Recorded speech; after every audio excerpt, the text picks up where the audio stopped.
Hello friends, अस्सलाम वालेकुम। Welcome to my channel. मैं आज बनाने जा रहा हूँ बैंगन के पकौड़े, जिसके लिए मैंने नमक, सुरख मिर्च, हल्दी, सूखा धनिया, गरम मसाला और 2 चम्मच चावल का आटा या बेसन में ऐड किया है। चावल का आटा इसलिए डालता हूँ, मैंने पहले भी आपको बताया था कि इससे बड़ा अच्छा सा जो है पकौड़ों में क्रिस्प आता है। और चाहे आप आलू के पकौड़े बना रही हो या बैंगन के या गोभी के, तो उसमें आप 2-1 चम्मच ऐड कर सकते हैं।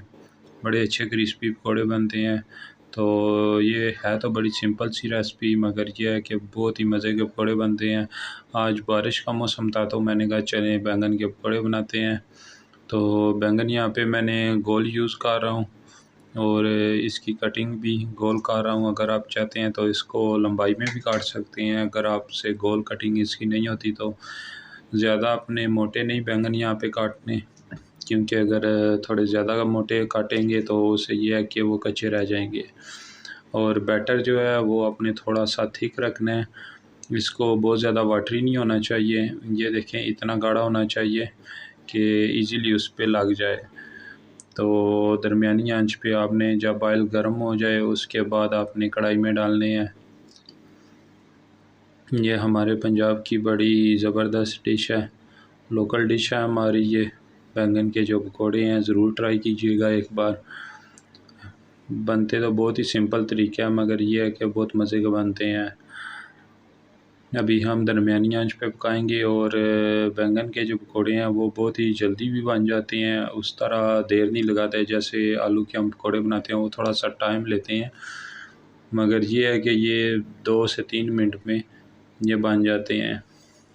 अभी एक साइड से हो जाएंगे तो हम इसको पलट देंगे, बार बार पलटा नहीं लगाएंगे इसको। ये देखें, हमें बस यही कलर चाहिए, ज़्यादा आपने डार्क नहीं करना, उससे ये है कि फिर इसका जो टेस्ट है वो भी ख़राब होगा।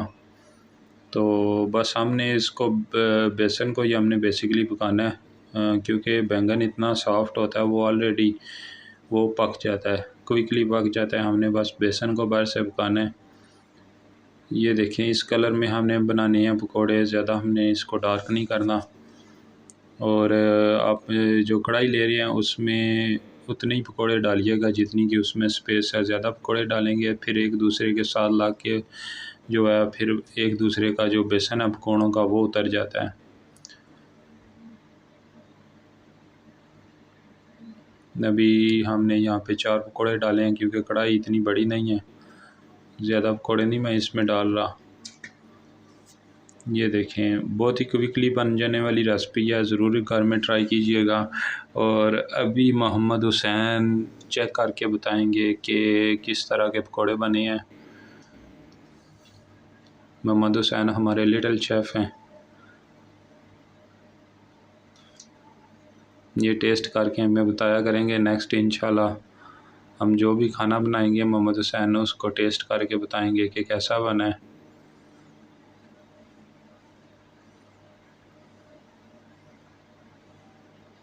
अच्छा व्यूअर्स, अगर आपको हमारी ये आज की रेसिपी पसंद आई हो तो हमारे चैनल को लाइक, शेयर और सब्सक्राइब ज़रूर किया करें। इंशाल्लाह आपको सारी डिशेस बनाना सिखाएंगे, चाहे वो इंडियन है या चाहे वो पाकिस्तानी है, तो सारी इंशाल्लाह आपको बनाना सिखाएंगे। बस ये है कि हम हमारे साथ जुड़े रहिए और हमारे चैनल को लाइक, शेयर और सब्सक्राइब ज़रूर कीजिएगा।